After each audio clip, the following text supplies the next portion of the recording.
Now is a great time to start your study abroad process. You could have started yesterday, which is absolutely fine. You have another opportunity to start now. The fall semester for 2025 applications is currently ongoing for a lot of universities. It is still possible to apply for spring, but ideally, you would want to target the fall semester, which begins in August 2025 or September 2025. And it's within the fall season that most departments admit students, especially international students, and also offer scholarships. Now, the Study Abroad podcast has a significant purpose. There are people who have already gone through the study abroad process. So, what I do is that I invite them to share their process, their journey, which scholarship they are on, what program they are studying, how much they spent, to cover this entire process to get them to where they are successfully. And also, the lessons they've learned through the journey, the mistakes they made. They will tell you all that so that if you want to go through this process, you understand that it wouldn't be a smooth journey, but it is actually worth it. And some of the mistakes you should avoid. My name is Fred. This is the biggest study about content platform, and this is the Study Abroad podcast with me, the Fred Effect. Today, I'm speaking with a guest. She's originally from Nigeria. She will tell you all about what she's doing and how you can also apply to these universities that got her here successfully. Hi, Amara. How you doing? I'm fine, thank you. Hi, Fred. Thank you for your time. We've been planning this for some time now, so I'm glad you've been able to pull through. Yeah, I am happy that we're able to make this work too. So, for the thousands of people watching us at the moment, kindly introduce yourself and tell us where you're originally from. Okay, so my name is Amara or Amara for short, and I'm from Nigeria originally. So I'm Nigerian. I'm from like Eastern Nigeria. Um, yeah, I'm Nigerian. That's it. All right. So, which university are you studying in at the moment, and which state are you in the US? I am in the state of Massachusetts, in the northeastern part of the US, and I am at Tufts University. All right. Tufts. Tufts. Can you repeat that? What's the spelling? Tufts. Tufts. Oh, okay, okay. And what are you studying? I am getting my PhD in chemistry with Oh, a wow. concentration in biotechnology. Yeah. A PhD in chemistry. So, Yes. did you apply directly from a bachelor's degree from Nigeria, or you had a master's already? So I do not have a master's degree. I applied directly from a bachelor's degree. Um, Which is interesting. So, what was your previous academic qualification coming from Nigeria?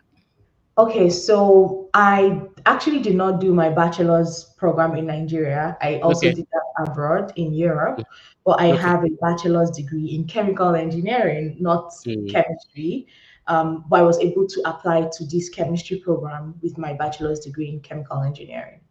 Which means you have an interesting background. So, was the bachelor's degree 3 years or 4 years, and in which country in Europe was it?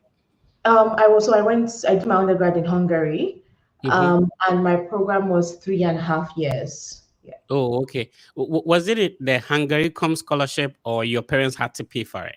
No, it wasn't the Hungary Com scholarship. My parents paid for that. Oh, okay. And did you move directly from Hungary to the US, or you had to go back to Nigeria and then now reapply to come to the US? So I moved from Hungary to Nigeria briefly for about maybe 15 months, and Okay. then I moved to the US. Yep. If you're just tuning in, you're not late. The conversation will be interesting. So I didn't know that. She has a very interesting perspective. She did high school in Nigeria, moved to Hungary for a bachelor's degree, now moved back to Nigeria and now in the United States. So Mhm. what ignited your interest to study abroad? Because for a lot of people, I'm done with high school. Let me find a university in Nigeria to attend. What actually ignited your interest to study in Hungary and also to study in the US? Oh, that's a very interesting question. What ignited my interest to study abroad? Yeah. Um, Honestly, was primarily the Nigerian factor, unfortunately. And Mm-hmm. what I mean by this is people who are Nigerians know that in most cases, most public Nigerian universities are riddled with strikes upon strikes. So Okay. you go to study a 4 year course and you end up studying it for like 7 or 8 years. So I really did not want to deal with that. So that's really where all of this Well, started. that is Um, interesting. You yeah. mean like, so is it because of the strike, or is it because the student cannot afford to pay? Like, I No, want to usually it's have. because of no, it's because of strike. And this is specifically if you go to like federal public universities. Private universities are okay, but for the vast majority of people, they end up going to federal universities anyway. So this is also why there, like lots of Nigerians studying in Ghana, for example, in the Ghanaian universities. Oh, okay. People just don't want to deal with the strikes. Like I said, you have a 4 year course, you're in school for 7 years trying to graduate because every couple months maybe there's like a 6 month strike, and it makes things very drawn out, and I really do not want to have to deal with that, so that's why I decided to Oh, uh, wow. yeah. If you're joining us from Nigeria, I'm speaking with Amara, and Amara is giving us a very different perspective of the whole study abroad journey. And this will be an interesting conversation. Let me hear from you. Which country are you watching us from? What's the time at your end? So it's currently almost 12 p.m. at my end. Amara, what's your time? 1 It's a.m. almost 1 p.m. Yeah. 1 p.m. Okay, so Amara is 1 hour ahead of me. So tell us which country you're watching us from and what's the time at your end. Do you have questions for Amara? Remember, later on the program, I would share the link so that you can join us live in the studio and interact with Amara. But drop your questions in the chat. Which country are you watching us from? And then what's the current time at your end? Now, the Fred Effect has a mentorship program which we've been doing for like almost half a decade now, right? So at the moment, because a lot of people sort of we wanted to mentor a couple of people. Some were successful, others too ended up wasting time and stuff like that.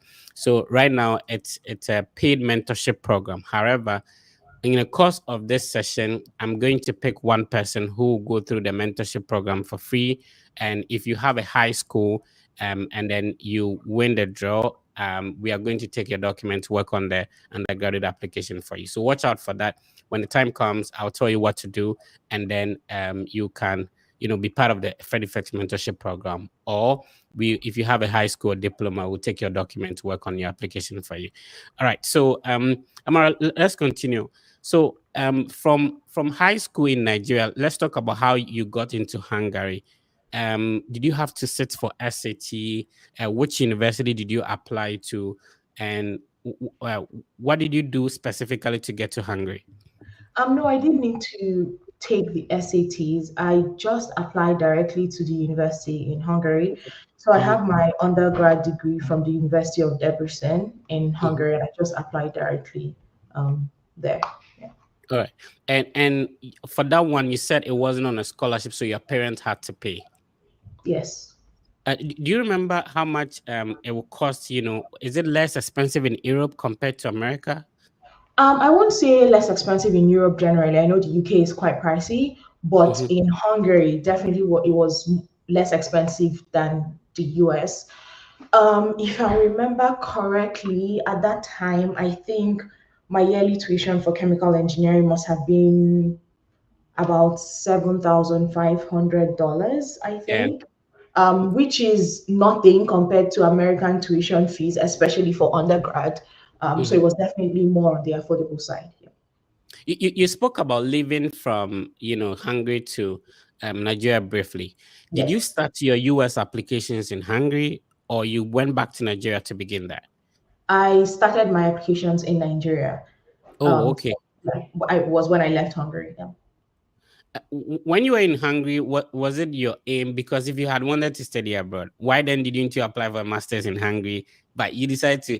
You thought you were going to get job back home, and it didn't go well. Or what happened? That's a very you want this to be as like I guess as detailed as possible. That's a very good catch.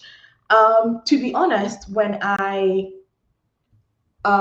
was leaving Hungary, I didn't think I was going to study abroad anymore. I really Okay. wasn't looking to do that.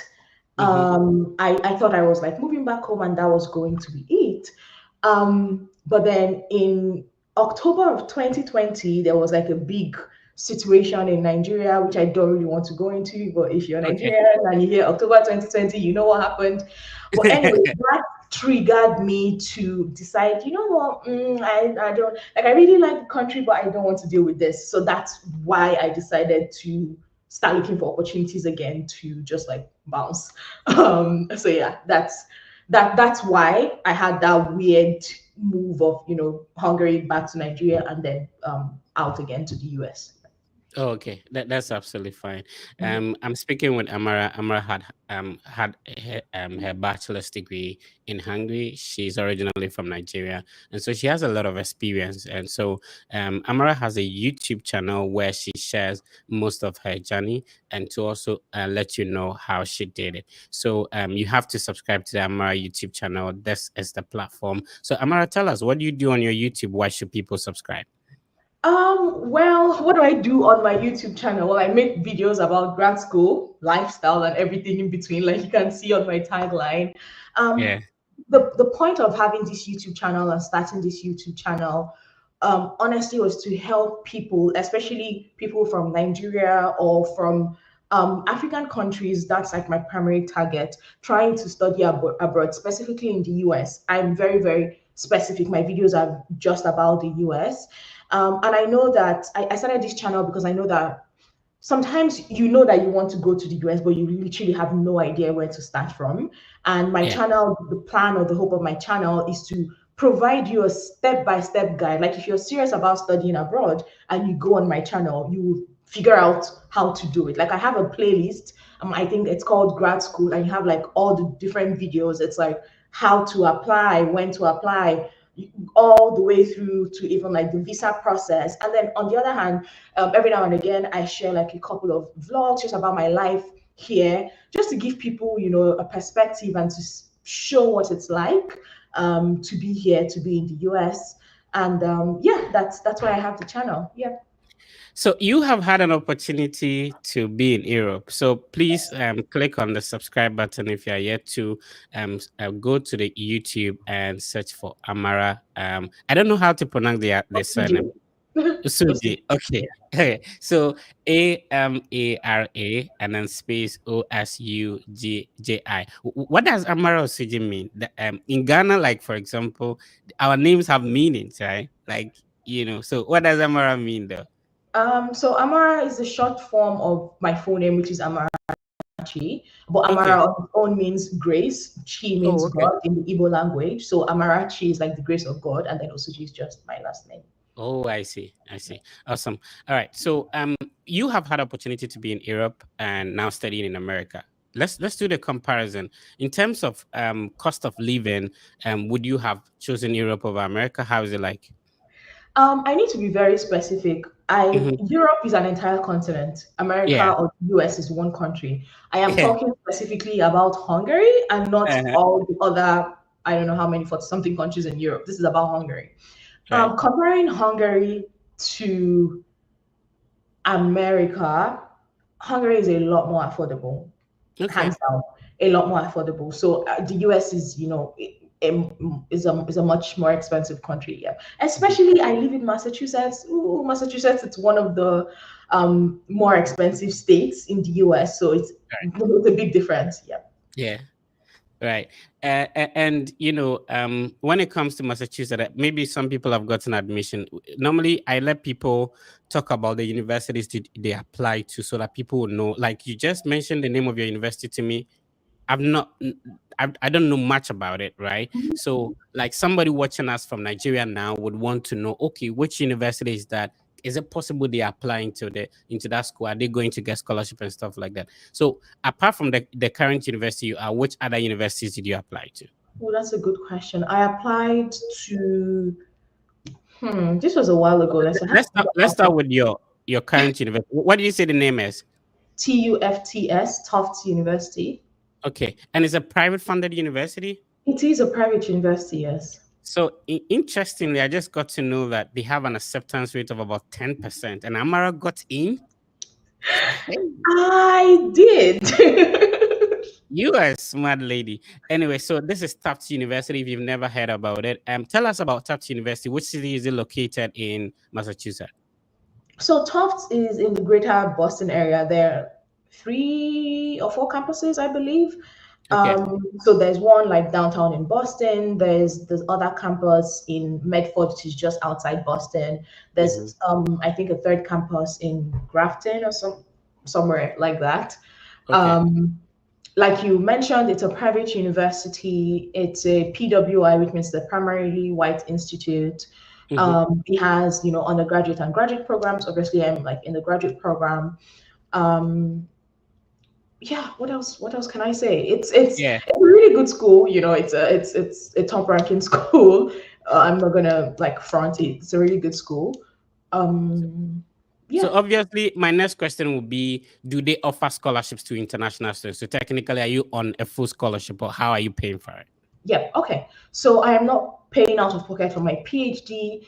PhD programs, I believe all or most of the PhD programs at Tufts are fully funded, which means Okay. your tuition is covered and you're provided a stipend. So whether or Cool. not it's 9 months or 12 months, then depends on your department, on your school, and things like that. So I'm in the Graduate School of Arts and Sciences. I'm in the chemistry department. For people in the chemistry department, we have a 12-month stipend if you're in the doctoral program. So I don't pay anything out of pocket. My health insurance is covered, all of that good stuff. Oh wow. Um, what else? The one So thing I would mention, though, sorry for yeah, interrupting. go ahead. Go ahead. The one thing I would mention is Tufts, unfortunately, is not a school that provides full funding for master's programs. I know, Mhm. especially the Graduate School of Arts and Sciences.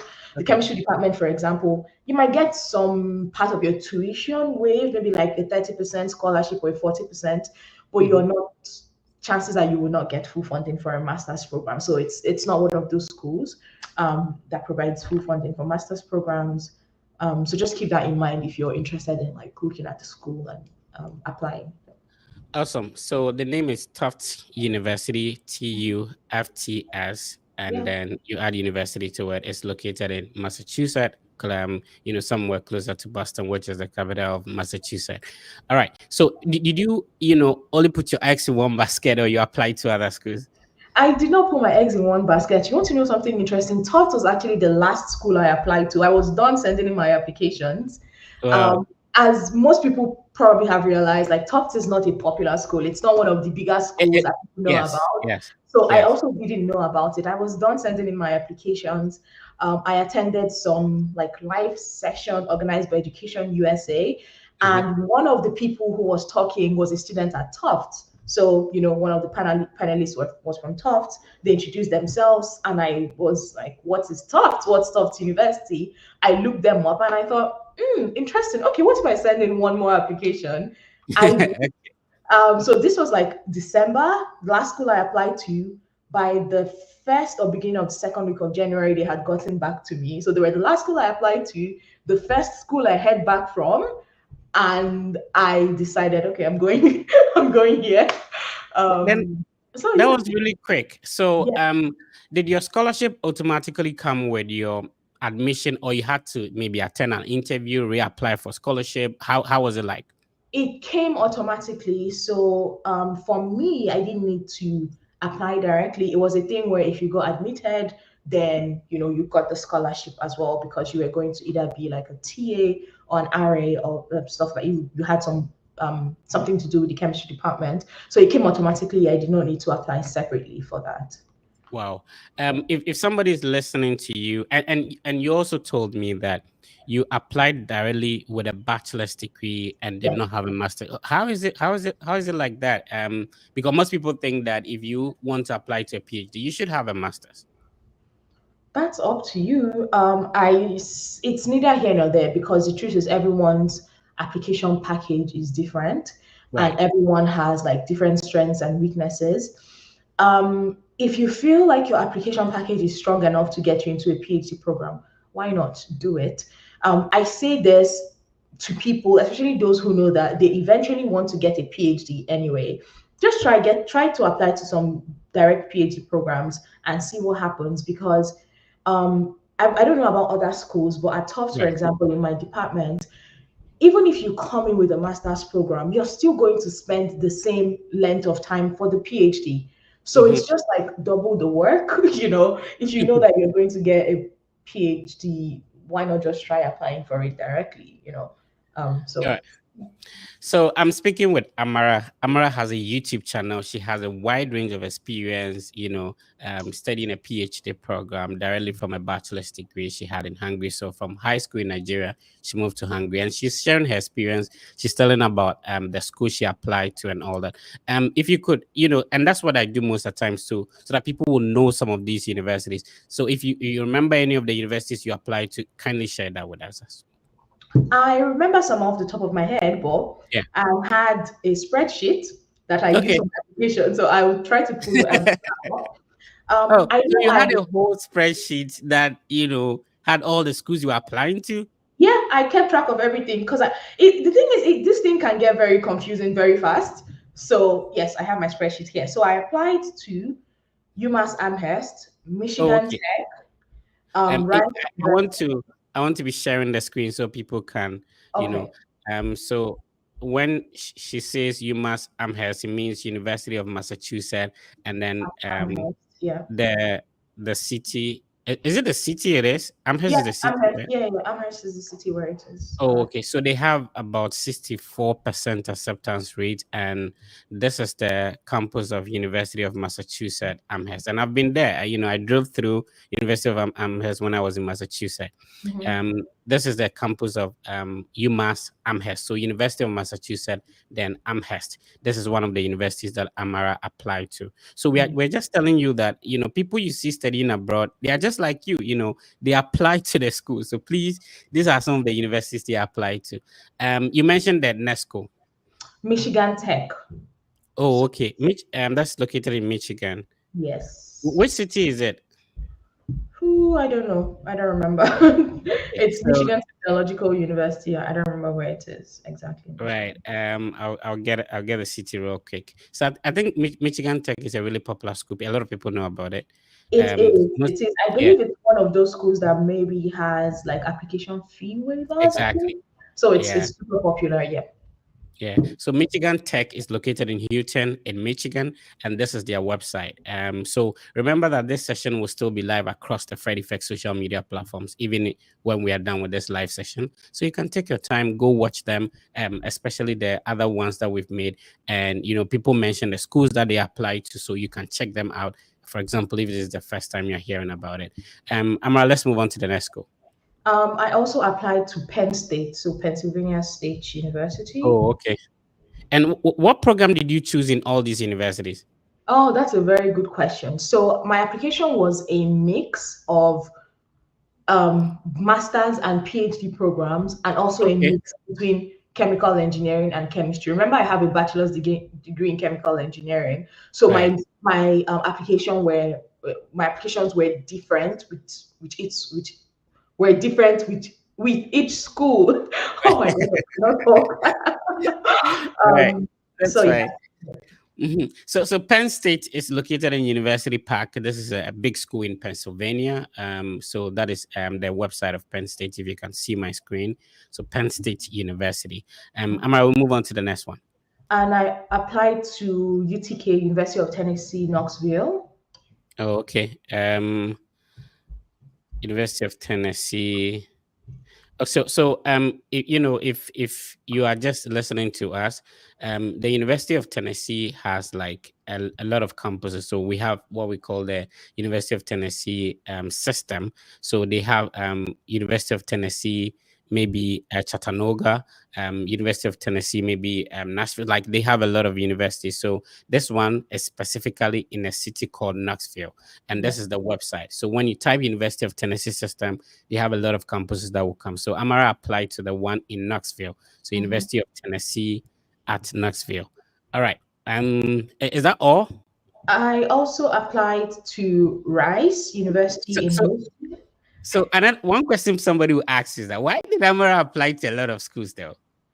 Have you heard of not putting all your eggs in one basket? Yes, that's what I was trying to do. And so something else as well. If you look at these schools, you might notice a pattern in them. Meaning, what I mean is like, not they're not kind of not all of them are on the same level per Okay. se. So I split my Mhm. applications. I had my safe schools. I had the schools I was reaching for. I had the ones that were like mid range. So that's why I ended up applying to so many. Because I was like, okay, you know what? There are ones that, well, if I get into this, wow, this would be great. And then there Okay. are others where it was like, kind of backup plan, just in case. So So yeah. is it a matter of, okay, I don't really trust myself, so let me give myself some schools that, if nothing goes well, I see. Not a matter of I don't really trust myself. It was just Mhm. trying to improve my chances of getting in somewhere. Okay, Right. the truth is, I knew I was going to get in at least somewhere, at least in the safe schools I considered safe schools for Okay. me. So I applied to those ones naturally, but then there were also the schools that I was like, if I get in, it would be good. Like Tufts, for example. Honestly, I was Yeah. like, if I get in, that would be great. I got in, and I'm like, well, I'm going. So yeah, Yeah. that's why I have so many. Before we go to the other schools, and I would love to, I'll take my time. We go through all of them. The reason is because we want people listening to us to be able to know some of these schools if they are hearing about it the first time. Did you have to sit for GRE, GMAT, write IELTS, TOEFL, any of those exams? I did not write GRE or GMAT. I did write TOEFL though. Okay. That's the only thing. Yeah, Oh, I see. And did you have to pay application fees for all these universities? that's a very good question. I did not have. See, that's why I have my spreadsheets because I have everything. I didn't have to pay application fees for all of these schools. Rather, I ended up paying only two application fees. Can you give us an idea how your spreadsheet is arranged? Okay, So you, so you have the list of schools and what? The so name I of the have my program. spreadsheet. In one Uh-huh, column, there's the name uh-huh. of the school. Okay. In the other column, there was like it's titled SOP. So it's basically like, have I submitted my SOP or is my SOP ready, Okay. whatever.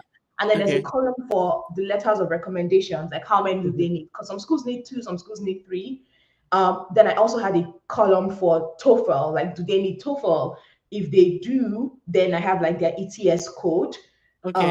Then I had the application deadlines as Mhm. well, the situation with the application fee. So was it waived for me? Would it be waived when you apply? How much it was. And then I had the last column was the decision. So did I get in? Did I not? Yeah. So Amara is a very organized woman. Amara is a very organized woman. And I think people should do that because sometimes it's difficult to keep everything you in keep your track of mind, right? everything. Yes, Yeah. yes, So yes. I always even advise people to do it. Like just have a spreadsheet and yeah. it'll make your life easier.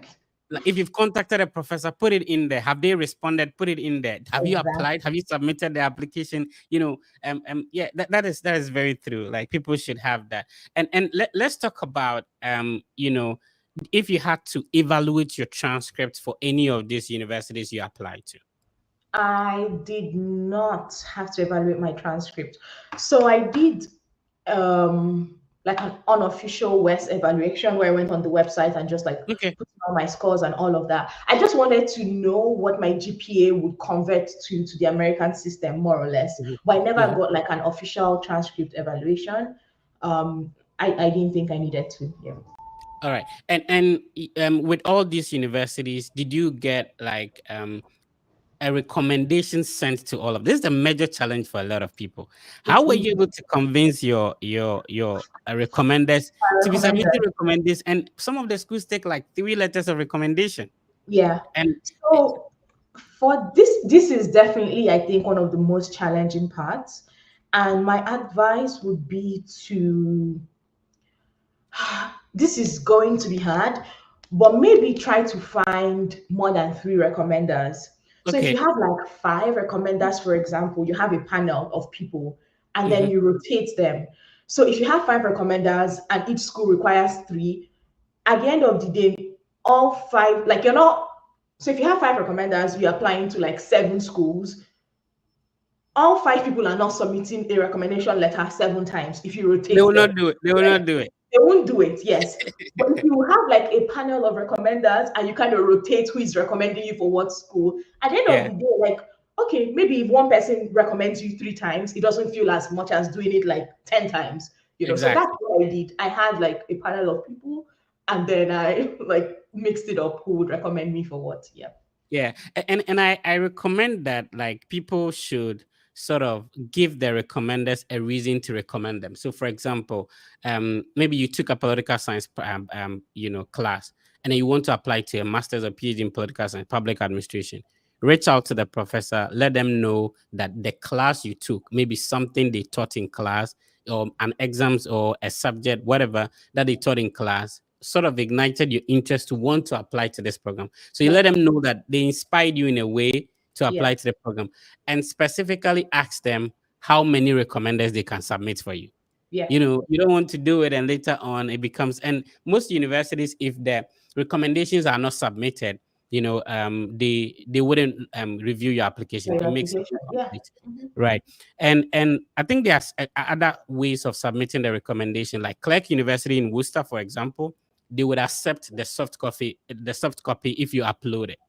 Okay. So yeah, you can upload a soft copy. There's a university around Mississippi. They would allow you to type in their details and upload it as a document. So you're not Okay. going to type in you type their details on a sheet of paper, and then you upload them, and then they will contact them instead. So some of Okay. these, and others too, they do not require recommendations. So that's another thing. Yeah. Anyway, so let us hear from you in the comment section. Are you enjoying the conversation? You have questions for Amara? Let it flow in the comment section. The conversation is interesting. I'm loving it. I'm learning a lot of things from her as well. So Amara, we go back to the universities, and then we Okay. come back to whether some rejected you or not. You know. Okay. All Okay. right. So we were at University of Tennessee at Knoxville. Yes. Um, yeah, we already did that one. And then there are three more that I applied to. Okay. I applied to Rice University in Houston. Oh, okay. And I want to take opportunity to share this. I think Rice University will be waiving application fee. Let me see if I can take this opportunity to share that. Thank you for bringing that up, Amar. So Rice University, they will be waiving application fee for their doctoral programs, their graduate programs. It's starting from October 14th, which is 2 days away.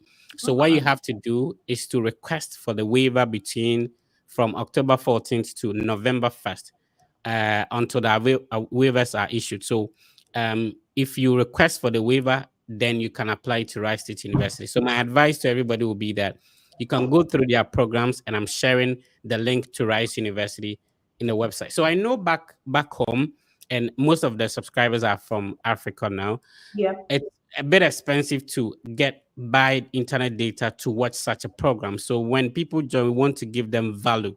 I mean, you have to learn from watching this podcast. So Rice University maybe could save you 75 $80 application fee, which is worth it. So please, I share the link in the comment from 14, which is 2 days away. Hopefully starting on Monday, you can use the link here to request for the code, and then you can apply to Rice University for free. So it's one of the universities that Amara applied to. Hmm. Amara, let's move on to the next one. The next one was UPenn. I applied to UPenn. So What's the full meaning of UPenn? University of Pennsylvania. What was the difference between so the first one was Pennsylvania State University? Mhm. Yeah, and this Pens- was University of Pennsylvania. Those are two different schools. Yeah. yes, yes. Just like when I was in Ohio, there's a difference between Ohio State University, which is located in Columbus, and Yeah. Ohio University. Yeah. Hmm. And sometimes if you mistakenly confuse them, they'll get angry at you. Yeah. So this is Pennsylvania's No, this University is of University of Pennsylvania. Pennsylvania. Yeah. Yes, and then the earlier one was Penn State, Yeah, Pennsylvania State. Pennsylvania State All University. right, let's look at the final one. The final one was Ohio State University. Oh, Yes. yeah, yeah. So Ohio State University was very close to where I had my first master's. So Okay. I've been there a couple of times. I have a couple of friends there. 53% acceptance rate.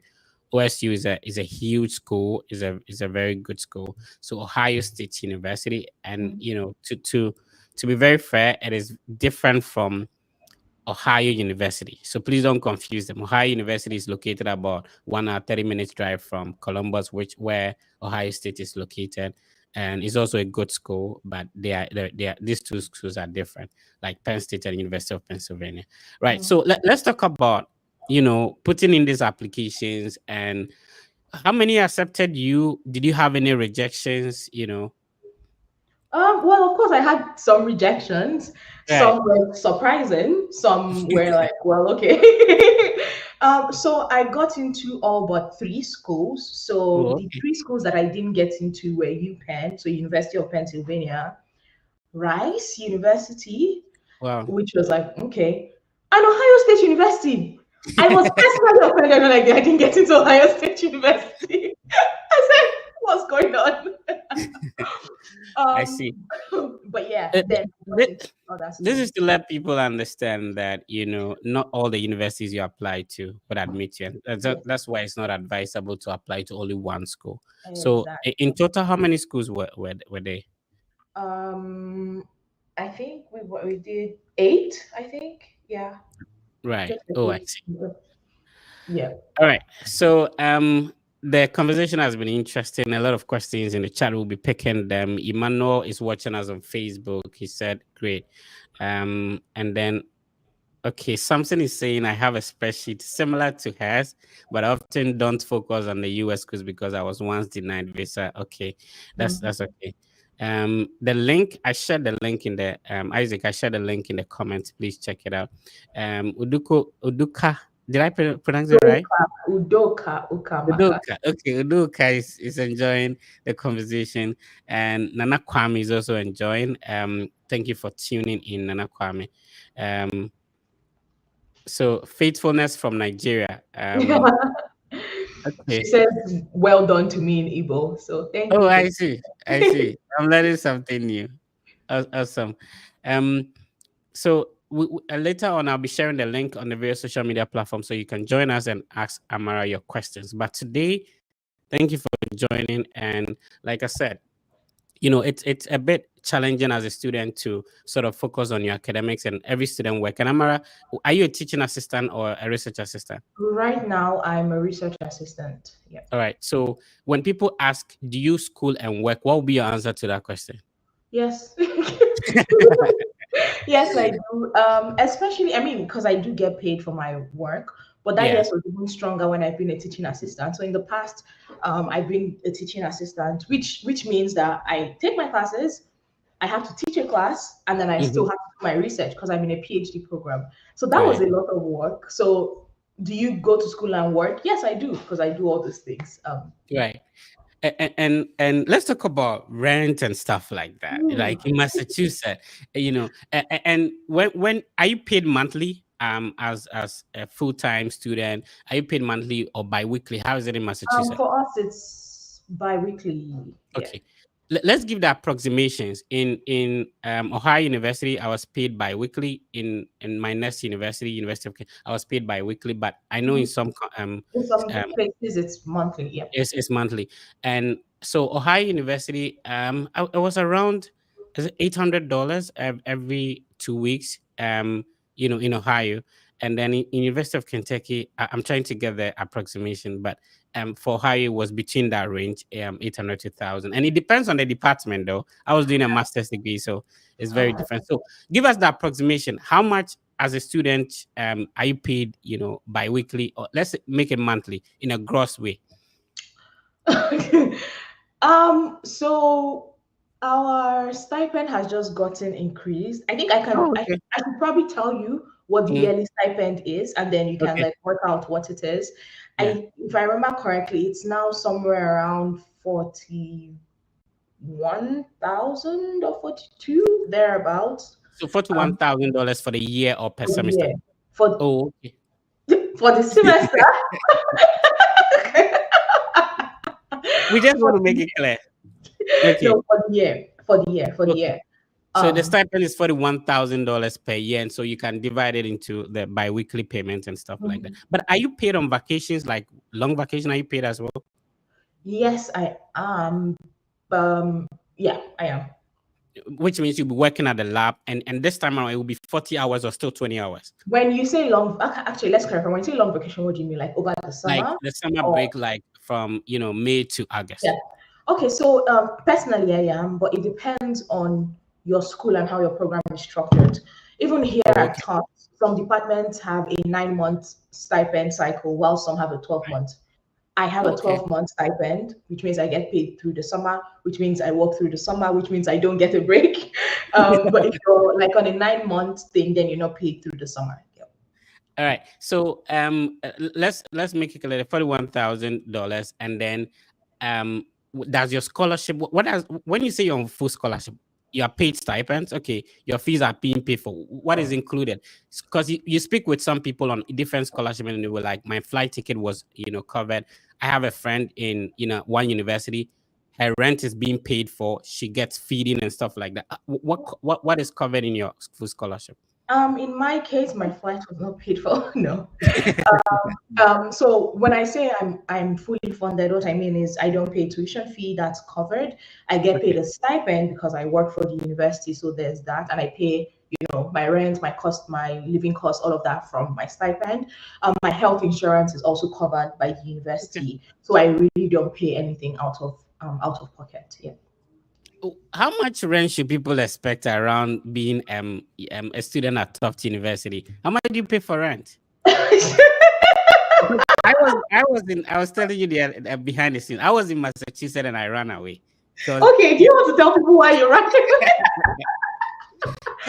Look, you guys, Massachusetts is a very expensive state. It's one of the more expensive states in the US. The Boston area is the most expensive part of yeah, Massachusetts. So my rent is about wow. 8,200 maybe. And this is what, 5 bedroom or what? And I need you to know that this is like, I don't live alone. This is for one room. This price is for one room. It's not for an entire apartment. It's not for an entire fancy apartment. It's for one room. So this is a two-bed. I have a two-bedroom apartment, and yeah, my rent is about 1,002 or 1,250, something like that. Yeah. Wow. This is I mean, let people understand that also, like, in the US, where you live determines, how much you're paid. So if Exactly. yeah, so if you live somewhere which is, less expensive in terms of rent, your stipends may be at that same level, right? So Yeah. you don't expect to take 41,000, maybe You live in Ohio. exactly, and then your rent to be $800 or like $300, 400. I want No. to remember the first rent I paid when I said 312.5 or something. Yeah. Yeah. So you wouldn't have that low rent and yet receive that high. It really matches up, you know. Yeah. Yeah. Yeah.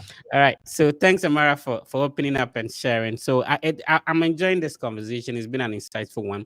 She told us the school she applied to and stuff like that. And she moved directly from an undergraduate program directly into a PhD program on a full scholarship. So you can also do it. So let's see, we will bring people on, but people will be Okay. asking questions and then we'll be responding to them as well. Somebody, I think you answered this question. That's Does Tufts give full ride scholarship for undergrads? They actually do. They do. So I know an undergrad who is on a full ride. They do. And um if I remember correctly, I think theirs is need-based and not even academic based. mhm. You might need to look into it, but to answer your question, yes, they do. I know this, and I see your thing has underscore GH, so I assume that you're Ghanaian. Yeah. These scholarships are available even for international students because the undergrad I know is African. So yeah, you can look into it. Right. So, like I said, I've had opportunity to go through the process on two full scholarship, two master's degrees. So over the years, I've had opportunity to guide and assist, mentor a lot of people. I have brought some of them on who have shared the experience on the Fred Effect YouTube page. But unfortunately, what happens is that because as students, you're working and schooling at the same time, you're very busy, but so it's very painful when you sort of want to guide somebody through the process and at the end of the day the person doesn't take you serious, and sort of a waste of time. So what I now do is that I mentor people, but to make sure that people are serious, they have to pay for it.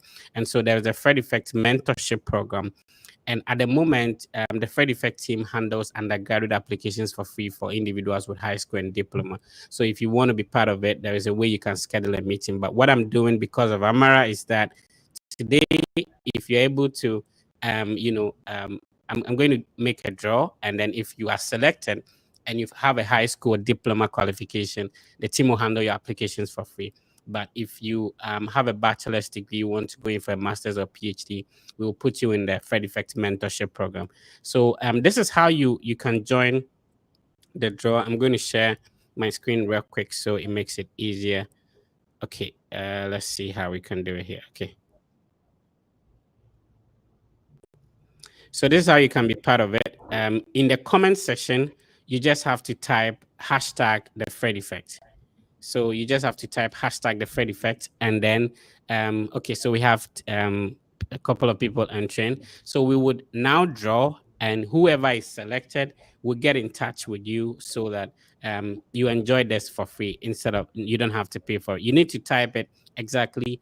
The T is small. Everything is written in small letters. So don't type capital letters. Please type it as it is so that you enter the draw. Now, at the end of the session, we do the draw, and then we'll select one person. And we'll be doing this every week. So tell a brother to tell your brother that, okay, you don't have to if you don't have what it takes or the funds to book the Fred Effect one-on-one, this is how you can join his session, and he was going to help you. And for the past, years, we've been assisting thousands of people for free. It's just the fact that being busy and you want to know who is really serious to go through the process, not to waste time like other people did. All right, so we have a couple of entries. Amara, we continue, and later on we do the draw. Maybe I should have used your name, hashtag Amara, right? Yeah, that would have been awesome. So all that you need to do is to just type hashtag the Fred Effect, and then we'll do the draw, see who is selected at the end of the session. So what has been your best experience so far as a student? Ooh, that's a tough question. What has been my best experience so far?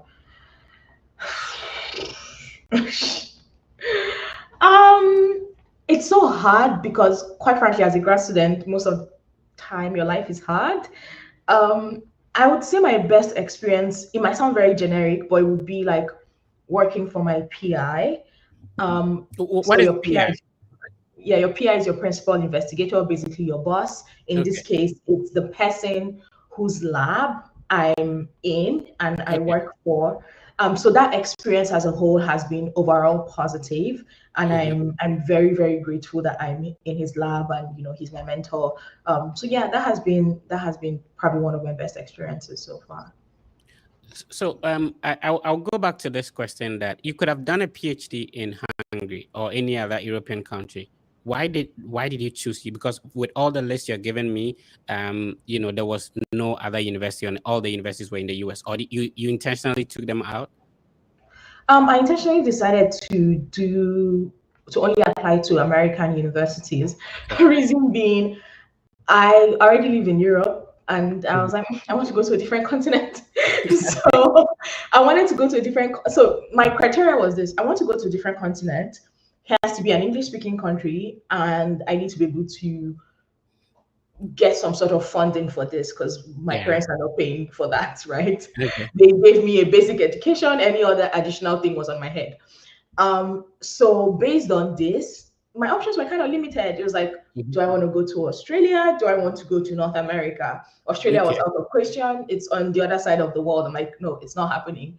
North America, I was like, okay, the US or Canada. Mhm. The US has a lot more funding opportunities than Canada. So I decided on the US. And then, Oh, okay. when I decided on this, I then looked for schools and applied. So that's why I ended up here. Did you sort of get any help? You give me your list. So technically, you did these applications, but did you get support from people who you knew studying here, or maybe an agent? Like, did you get any form of assistance or support? So I have a friend who I got help from. So my friend, Shout outs to him. Why am I yes, saying him though? you're right. Actually, in him. Okay. So my friend had You want to applied. mention his name? You want to mention his name? Great, Will he be? thanks, great, great from Yeah. the University of Kentucky. Oh, he's in University of Kentucky. What is he studying? Yes, chemistry. Chemistry. Okay. Yes. Okay. Because I Um, was in UK. okay. yeah. When did she start? He started January Oh, okay. 2021, I think. Okay. Thereabout. Okay. Then probably our path might have crossed Might because have I crossed. Who knows? yeah. But yeah, so I got help from my friend because at that time he had applied, he had gotten admissions and all of that. But he was Right. waiting to start because the admission was deferred because of COVID. So I Mm-hmm. had access to him to like ask questions, and he helped answer my questions. Okay. And this is honestly why I also started my YouTube channel, because I had my friend, but Yeah. not everybody has that. People are clueless most of the time. So I just want people um, have that help when they need it. Right. And if you were supposed to start this whole process, you have a huge experience of, starting as early as, finishing high school. If you were supposed to advise a younger Amara, what would you have done differently about this process? When you say this process, do you mean the grad school part or the Exactly. undergrad part? The grad school part. The grad school part, I would have started earlier, because I Oh, okay. tell people, if you remember earlier on, I said when I went back to Nigeria, I didn't have any plans of leaving. It wasn't until Mhm. October 2020 that I was forced to start Yeah. thinking about leaving. And if you know how application cycles work, you know that most priority dates or deadlines, basically priority deadlines means the date by which you must have submitted your application if you want to be considered for funding.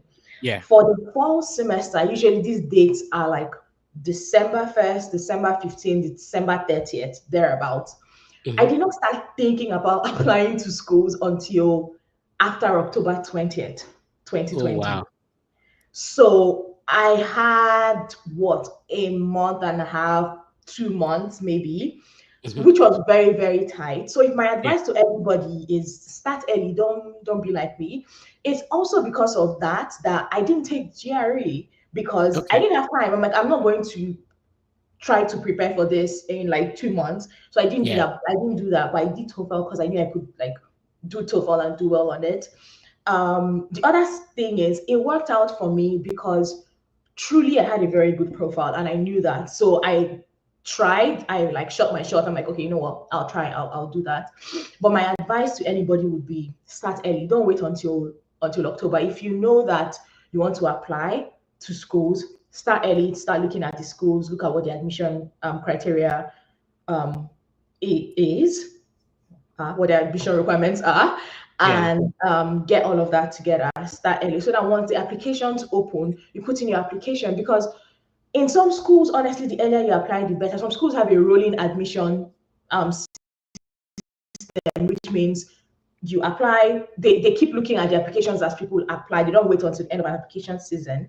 Hmm. And if a school has rolling admissions and the funding is also on a rolling basis, the earlier you apply, the better your chances are of getting it. So start early is what I would say. And most importantly, get a spreadsheet. Get the Get Amara a spreadsheet. spreadsheet. Yes, that is very important. Please get a Yeah. spreadsheet to keep track of what you're doing. Yeah. All right. So I'm sharing the link so other people can join in, and then they ask their questions. How many minutes can you have for us, Amara? Let's see. I could probably go until like the top of the hour, or like so another Okay. 15, 20 minutes. Right. So I was going to ask about your experience at the interview. A lot of people have their dreams cut short because they are unable to go through. What do you think worked the magic for you? Like, is it because you had a travel experience? Is it because you had a full scholarship? Is it because you speak good English? Did you dress well? What did the magic for you? I think it's a combination of different things, to be Right. honest. I had I had a lot of things working in my favor, and I know that, and you've Mhm. mentioned a couple of them. I had a travel experience, and not just like travel experience being in Hungary. I traveled to I had been to a couple other countries as well in the last 5 years, Right. of between the time of applying for my visa. I had full funding, so I knew that that was, that as well. Just in case people don't know, when you go for your visa interview, the visa officer is looking out for three things. Like, are you a legitimate student? Are you going to be able to cover your like? Are you going to be able to like survive when you get there? Like, financially, can you take care of yourself and not depend on like the government or external funding sources? And also, are you going to return to your home country, so home ties? I knew all of these, and I knew that a couple of them were working in my favor. So, that was. Oh wait, Fred, are you still here? Yeah, I'm still with you. Oh, okay. So I knew those, and I knew that I was a legitimate student, meaning I had just finished undergrad. I wasn't doing this massive change in field. Like, in terms of the legitimacy of my intentions, there weren't any big red flags. Right. Funding, I had full funding, so that was nothing to worry about. I just had to focus really on my home ties Mhm. and showing that. And yeah, it was fine. I got my visa in like my first attempt, but it like when you go on my channel, yeah, I have videos that help you go through the process, even if you don't have all of these things. You don't have things working in your favor. But yeah, I recognize and I know that I had a couple of things that helped me, and I was confident because I'm like, if this officer is another human being, what are you going to do? Jump out of the screen and chew me raw? No, like I was confident. Um, and yeah, it worked out fine. Yeah. All right. So that is it for Amara. So I know it's been a long time, but what were the questions you were asked, if you could share them, and how did you respond to them? That's been a long time. Um, do I remember all of those? I do have a video that talks about the Okay. interview experience and talks about what questions I was asked and how I responded. I do know Mhm. that one of the questions was, I think, why this university, like why Tufts? Okay. So that was like my last question. I think I also got asked how many schools I applied to, Mhm. and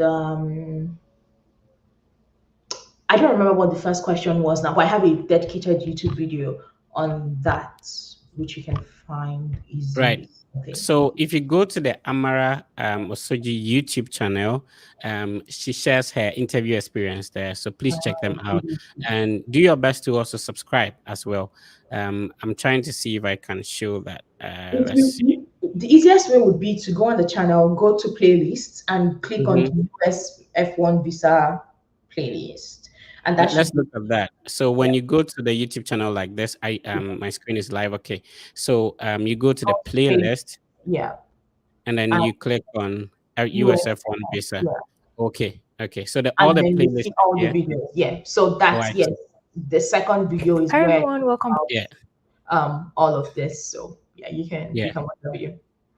So here's Amara looking all bougie and all that. So I saw the YouTube and I'm like, okay, she has to be on to share experience with us as As well. a full-time All right. So this is the full playlist, the 18 USA F1 student visa interview questions and answers, my US student visa interview experience. Okay. So this is Hi, everyone. there's exact video. She explains that 12 Yes. tips to use your US F1 visa student interview, 9 common USA F1 visa interview misconceptions, and how to apply for a US student visa and all that. So she has a whole playlist, and let's go through that again. If you type Everyone. Amara Osoji, then you go to the playlist. When you go to the playlist, the F1 visa playlist is here, and then you click on it. You can watch all of them. Of course, she has other interesting videos that you can check out as well. So please subscribe to the Amara Osoji YouTube channel. And thank you so much for not gatekeeping Amara. If people, I keep on saying that if people were able to tell people who are successful with something, like you are successful, applying to universities in the US, getting a full scholarship. Now, if you were able to share exactly how you did it, it will make it easier for our brothers and sisters to also Yeah. do it. Yeah, right? that's true. And somebody having the opportunity to come and study here does not affect your ability to get your full scholarship and be here too. Exactly, Yeah, exactly, like exactly, exactly. yeah, I need people to please know this, especially if you're here already. Like, just exactly. calm down. Yeah. So you sometimes ask people like, which school are you studying? They're like, I will not share it. No, Anyway, so like somebody subscribing to Amara's YouTube channel does not stop them from subscribing to my YouTube. We can grow together. The sky is huge. exactly. you know Anyway, so we are not gatekeeping. That's why we are here to share. And for me, I want people to only focus on positivity. There are a lot of negativities happening in the world already. We don't need much of that. It's really positive when it comes to the Fred Effect platform. So I really appreciate you. Somebody's talking about it. Amara, how do I get Amara cannot send you her spreadsheet. It's just the spreadsheet. Just make like a Google Sheets and have the different columns. It's pretty easy. It's not like a special spreadsheet template or anything. Yeah. Oh, you can even have a Word document, but you create a table. Exactly, Yeah, exactly. so it's not a magic spreadsheet. Yeah. People think you have a magic spreadsheet or something. Anyway, so the giveaway is still on. We have like 80 entries. So if you're just joining in, what we are doing is that I do respond to questions on Instagram and stuff like that. So Amara, that's another question I wanted to ask you. Like how do people get in touch with you? So you can either follow me on Instagram and DM me there. Please, if you DM me on Instagram, do not just say hi or hello because I will not respond. Hi or hello is not a full message. Say hi, hello, introduce yourself, and go straight to asking me what you want to ask. Because if you say hi and you wait for me to respond, you'll be waiting forever. So you Then you can come message and type me on hi, Instagram. then you come and And type hello. like, no, that's not happening. You're one of the many people in my DMs. I'm not going to answer you. You can also email me. So where can I maybe leave my email address? People can email me Yeah, if they. if you send it to me, I can share it in the Okay. comment. Yep. That would be good. Yeah, Um, Amara is doing that. So you can also join us live and ask your questions. So I shared the link on the various social media platforms. So on Facebook, if you go to the Fed Effect Facebook, which we are live, I shared the link as well. So please click on it, join us if you have questions for Amara. And yep. Amara, my next question will be about culture shocks. Okay. And what do you miss home? Do you miss Nigerian food? But you have been away for some time, I so have been away for some time, so I'm kind of used to not being in yeah. Nigeria. Yeah. I mean, what has been some of the culture shocks, both in Europe and in America? Culture shocks in the US. Again, surprise, surprise, I have an entire video on YouTube for that. Okay, I'd great. say I think one of the biggest things was it's something small, but it's the way houses are built in the US. Like the houses are made of wood and not the houses are made of wood and not like cement blocks like we're Yeah. used to in Nigeria. So I find that very interesting. Um, in I Hungary, only yeah, saw concrete when sorry, I only saw concrete when I went to Las Vegas. yeah, Vegas is hot, and then Arizona. I okay, was surprised that Arizona is hotter than Africa. I tell you, I yeah, was burning over there. Yeah. very hot. Yes, Yeah. So Arizona, those places, I think they have some bricks houses, but apart from that, yeah. most houses, especially Midwest and Yeah, they're made yeah. from wood. I'm like, okay, that's interesting. Which also, because growing up, I watched like some American programs, and you see things like people's houses burnt down, and like the house Yeah. will just burn down completely. And I didn't quite understand. I'm like, why? How would this house burn down? Now I understand. It's just wood. If you set it on fire, it will burn down. Yeah. So that's just like a silly thing. Um, what else? Coins. The coins everywhere. There are coins. Oh, so there are no coins in the Nigerian currency, right? No, no, no, no. They're coins. So if you use cash, coins Hmm. everywhere. Because I don't Yeah. want coins, I stopped using cash. Like I don't carry cash anywhere because I'm like, where am I going to put all these coins? They're so heavy. Right. Um, yeah, and people are just laid back here Hmm. in the US. Oh, another US culture shock is Honestly, the dressing, like Yeah, people wear what I consider gym clothes yeah, up everywhere. and about at leisure, and Yeah, I'm like, are you going to the gym? Why are you wearing workout pants? What's going on there? um, but right. yeah, these are just like little silly things, but yeah. Awesome. So we'll be making the draw soon. Let's see. Okay. So this is where we're making the draw, and then if you have questions, I shared the link in the comment section as well as the various social media platforms. You can join us, and talk to Amara. So Amara, let's do the draw now. Okay. So we have about 85 entries at the moment. So we're going to draw, and whoever wins, we get in touch with you, and then we have a one-on-one conversation. Okay, let's see how it goes. Who is it gonna be? Ben. Oh, okay. Okay, so Ben Sapa. So Ben Sapa, if you this is what you're going to do. Congratulations to you, Ben. So this is what you're going to do, Ben. You would send me a direct message on Instagram. My Instagram handle is verified. I think about 16,000 followers. So just send me um a message that you are the one who won, so that I'll be able to send you how you can get in touch with the team. So Ben, I'll be waiting for your message on Instagram right away. If you can do that, I would really appreciate, so that we can get in touch with you.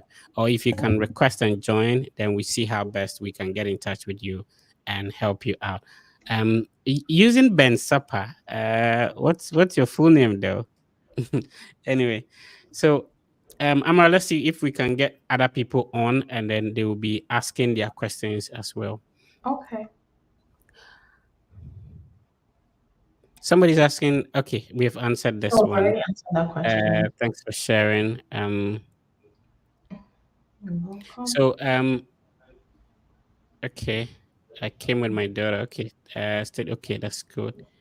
Um, so which universities in the United States offer an MSc in quantity surveying and the Mastercard Master Scholarship Program with high acceptance? So the Mastercard Foundation has, I think, specific universities that they partner with. I know UC Berkeley is one of them. University of Arizona is one of them. So you need to find out from the department that you want to apply to if they qualify for the program, because not every school. Shout outs to you, Victor, for tuning in. Richard is watching us from Dubai. Thank you for tuning in from Dubai, and we appreciate the support as well. Yeah, the winner has already been picked. So Ben, I'm waiting for your Instagram message, and we'll take it from there. All right. So Amara, let's conclude here. We have over 1,000 people watching us across our social media platforms. So we're live on Facebook, YouTube, and then X, as well as Instagram, the Fred Effect handles. So what will be okay? Somebody's trying to join us here. Let's see if we can pick. Hi, Samson. How you doing? Samson, your microphone is muted. If you can unmute it. Samson, can you please unmute your microphone and go ahead? All Okay, right, Samson. thank you for opportunity. Yeah, speak to I'm Amara. Samson. Yes. Greetings to you, Amara, and thank you for sharing your experience. Please, I have been trying to get in touch with you, Fred, but it looks like the numbers are great, so you are not noticing me for a while now. So I respond quicker on Instagram. The unfortunate thing is that there are some individuals who are creating fake accounts with the Fred Effect brand on various social media platforms. So sometimes people think they are messaging me and I'm not the one. So the easiest way and the quickest way to get in touch are only two. One, to send me a direct message on Instagram. Remember, my Instagram handle is verified, so it's the Fred Effect, and there is a link which you can also use to schedule a one-on-one meeting. If you use that, we can have a private conversation. I'm going to share that link on the screen as well. But yeah, I try to respond quicker on Instagram. Okay, thank you. So my question goes to Amara, and it is the fact that yes. So I was the one that sent a message that I I have a similar spreadsheet like hers, but then I had admission to the state in 2018, and I didn't have full funding, so I was rejected visa twice the same year.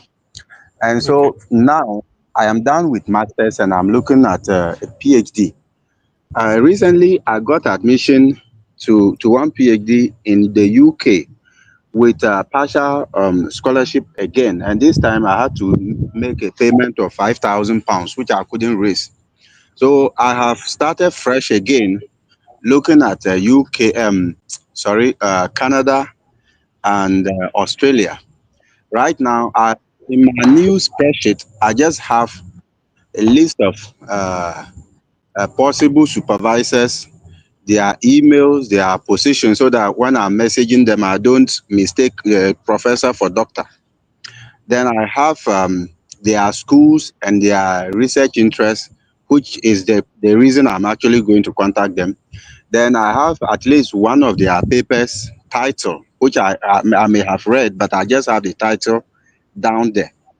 But the problem is that it's rather very difficult contacting supervisors.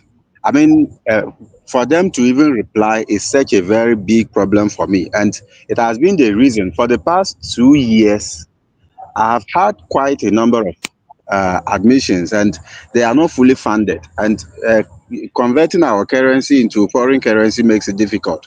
And so I want to ask Amara and you for a help on how to really get in touch or how to get noticed by professors, because it is, I think, is the basic thing to do with a PhD application. And All right. So that's clear. So Amara, what would be your advice to that? Um, my advice would be don't put all your eggs in one basket. And I know this is probably not what you it's not probably not what you want to hear, but the truth is that people are very busy. People people are so busy. Like I also get emails sometimes and it takes me weeks and weeks to respond. Sometimes things just fall through the cracks. And I can't even imagine what it's like for professors, especially during admission season. They're getting all of these emails. And if your email doesn't stand out, honestly, it will fall through the cracks. So there's that. Why I say don't put all your eggs in one basket is maybe try to find schools where you don't need a direct professor before you can get admitted. So that's what I did when I was applying to schools. I spread, actually, I did not email any professors. I just applied. I made sure to apply to schools where I didn't need the, would I say, approval of a professor first before I could get admitted into the program. So maybe you can try doing that as well. Another thing that you maybe could try is go on these professors like websites. Usually there'll be like a group website. Maybe find a student in that lab and reach out to them on LinkedIn. The student is not going to help you get in or anything, but if you have a rapport with the student, they might be able to put in a word for you. Who knows what they really like? If they have a good relationship with the advisor, might be like, "Hey, this person said they've been trying to email you." The advisor might then take a look at your email, um, or at least like they'll at least take a look at your email and see what it says.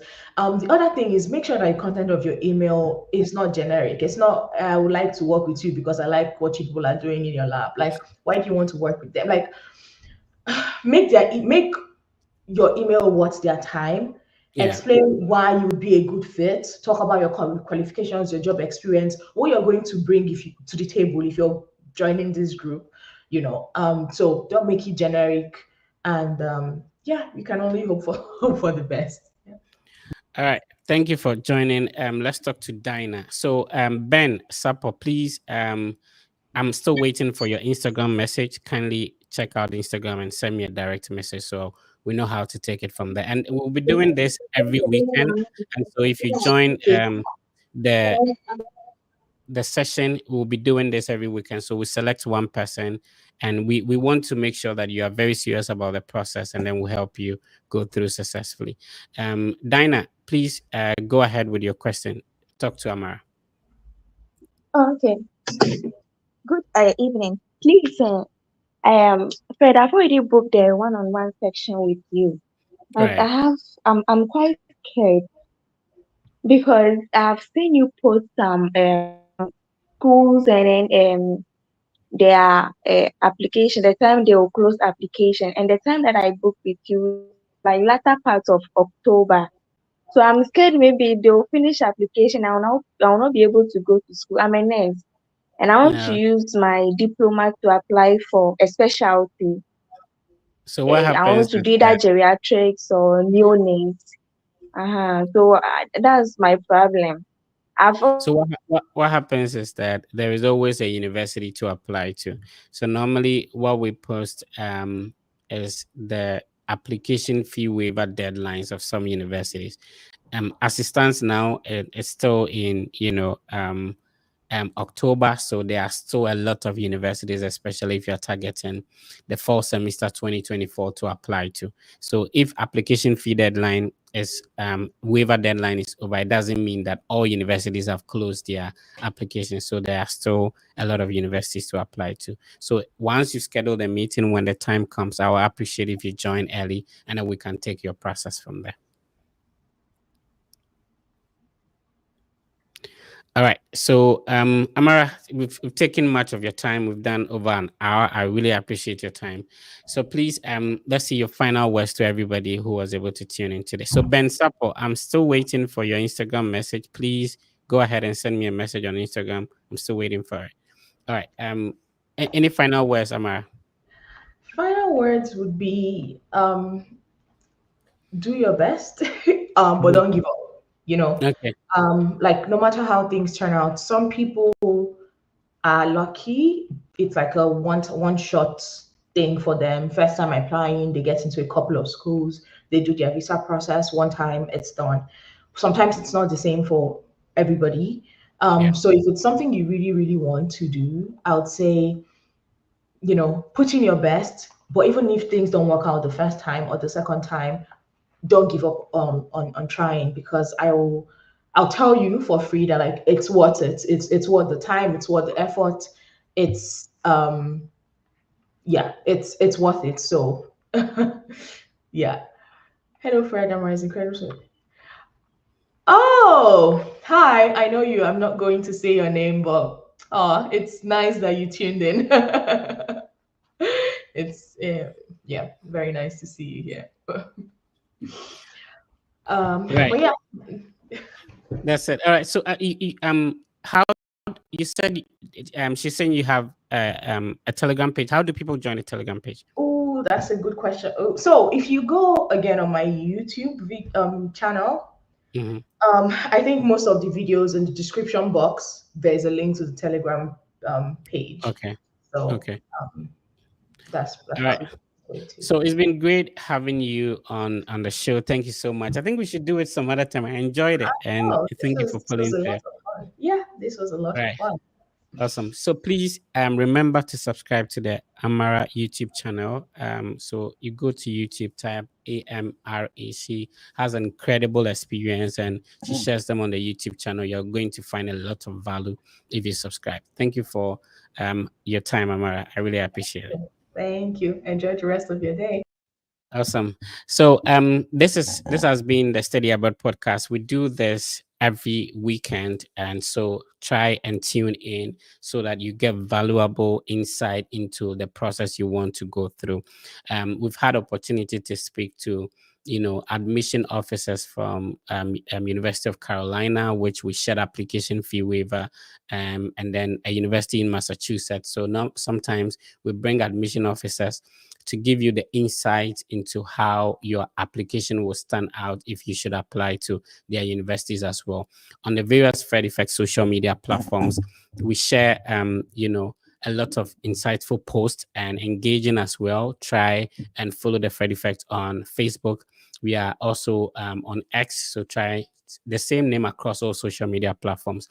Remember, on Facebook we are verified, so if you see any other platform, and we are over 160,000 on YouTube, so please, it's quite unfortunate that some individuals, some bad individuals are using the Fred Effect, brand name and pictures and all that to scam up people. Yesterday, I had a conversation with somebody who was scammed for like what 10,000 Ghana cedis or so, and that was huge.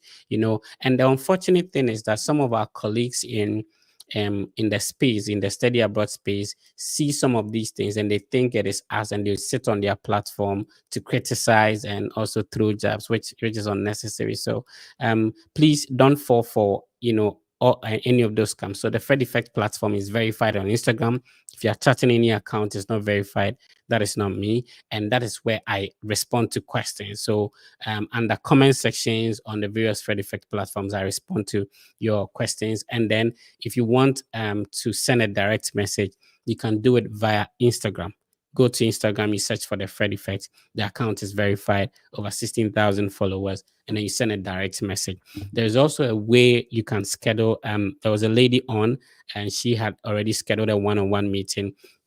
We get to have a personal conversation about your process, how we can help you out, and all that. So, for assistance, you can use the link I'm sharing on the screen. It's a seller platform. It requires a payment. Like I said, most people are want to have a conversation, and of course, we all have 24 hours in a day. Unfortunately, we cannot. Sometimes it is okay if the individual is really serious about the process, but unfortunately, most people just want to have the conversation without maybe taking any step. In that case, we end up spending much time, and it has happened to me over the years. If you look at some of my YouTube platforms, YouTube videos, like the one with Contour, I didn't know Contour anywhere. I supported him, mentored him from the beginning till he was able to get to the US successfully. We've been doing this over the years. When it comes to payment of service fees, we've assisted thousands of people to pay service fee. So unfortunately, a lot of people have wasted our time, in the past. So people get in touch. You are genuinely ready. Remember, like I said, everybody have 24 hours. You're in America, you have to go to school, you have to work and stuff like that. And you decide to use part of your time instead of working on your assignment to help somebody. Unfortunately, they don't take you serious. There are instances where I've had opportunity to pay people's visa application fees, service fees, and they don't take the process serious. It's really painful. So this time around, to be able to get in touch, there's a way you can schedule a one-on-one conversation. That is, if you see my input or the Fred Effect input to your process to be valuable, then of course it will be worth to pay for it. And then you schedule a one-on-one conversation. We'll be happy to assist you. So we have the track record. We've done this for over years, had personal experience, assisted thousands of people. We've brought most of them to share their experience on the platform as well. And there are a lot of things we do behind the scenes. For example, once if you click on the subscribe button, if you click on the like button, if you share the videos we do on this platform, you are indirectly contributing to other people's success. So last semester, for the fall semester, we assisted a lot of people to be able to afford their flight ticket when they got their visa. Some people are financially challenged. We go out of the little we have to be able to assist them. So when you click on the subscribe button, you're contributing to somebody's success. We appreciate if you do that. So to help you with your visa interview, the Fred Effect has a collaboration with Argo Visa. So Argo Visa is a team of former visa officers. So what happens is that they have been, working in government as visa officers, approving, rejecting visas, and so they have a lot of experience. And these are multiple visa officers. And so if you schedule a one-on-one meeting, if you've ever been refused a visa, if you are now preparing for the visa interview, it will be very sad if you let the visa interview be like a hindrance to you achieving your dream to study abroad. People get admission scholarship and yet they are unable to go through the visa interview. So I would entreat you to schedule a one-on-one meeting to talk to a former visa officer. They know it all. So schedule a one-on-one meeting. Use the link I'm sharing on the screen to book a conversation with a former visa officer. They will go through your document, organize mock interview for you, and understand your case, and let you know what the visa officer will be expecting from you. So you are very confident when going for the visa interview. Any category of visa, whether a B1, B2 visa, you want a lottery, you are preparing for the visa interview, it will be ideal to speak with a former visa officer. Use the link on the screen to schedule, and they'll be happy to talk to you. So yeah, to get in touch with the Fred Effect, it's via Instagram. And to schedule a one-on-one conversation, you can use the link I'm sharing on the screen. um, the various social media platforms are verified. So on Facebook, it's about 88,000 followers is verified. There are other parody accounts, there are other fake accounts scamming people. Please don't fall for that. And the best I can do is to get the original account verified, and also to let you know that this is what is going on so that you don't fall prey to it. Twitter, we are verified, about 40,000 followers as well.